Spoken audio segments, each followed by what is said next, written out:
Bienvenue à toutes et à tous au Manoir thermodynamique avec les machines thermiques. Une petite vidéo, courte vidéo qui va nous permettre de débuter avec les machines frigorifiques. Alors, il est à noter que les machines frigorifiques, au contraire des moteurs, les moteurs tournent de la chaleur, une énergie de la chaleur chaude. Cette machine elle restitue une partie d'énergie à la source froide et pour récupérer un travail. Et ben, les machines frigorifiques, à l'axe, prenant un travail de l'extérieur, la machine prend du travail du monde extérieur, elle puise une énergie de la source froide et la restitue à la source chaude. Pour débuter, on va démarrer par une constatation. Il s'agit de l'énoncé de Clausius du second principe. Il dit qu'il est impossible de réaliser un processus cyclique dont le seul résultat serait de transformer de la chaleur, voilà, une source froide vers une source chaude. Là, donc, n'oubliez pas le schéma. Une source chaude, elle est caractérisée par la variable intensité et la température Tc qui ne change pas au cours des transformations. Une source froide dont la température Tf toujours reste constante. On schématise la machine pour dire que la machine, elle emprunte une énergie qui est positive et elle donne à la source chaude une donc chaleur Qc négative. Ça, c'est le sens conventionnel. Maintenant, le sens réel, il est en rouge, ici et là. Nous allons voir que c'est impossible d'avoir ça dans une transformation cyclique. Le fonctionnement étant cyclique, on a pour un cycle la variation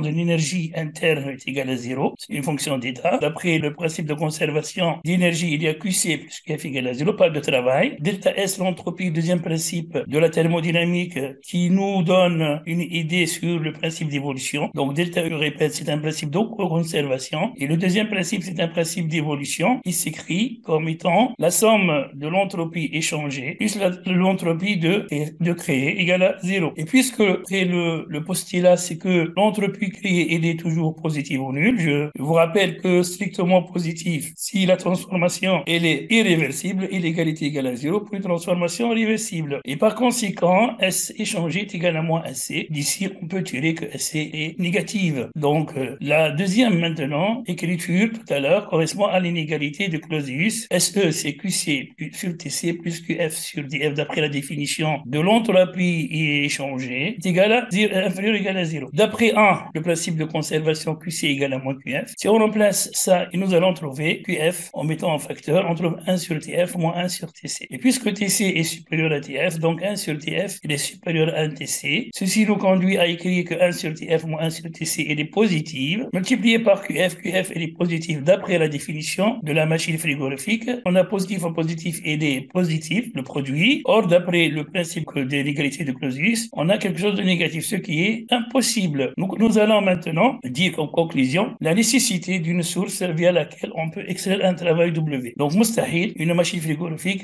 qu'on pratique quelque chose de compatible si nous partons d'une machine en contact avec deux sources de chaleur. Il est impossible de réaliser une machine frigorifique. Merci pour votre écoute. À la prochaine vidéo. Inch'Allah.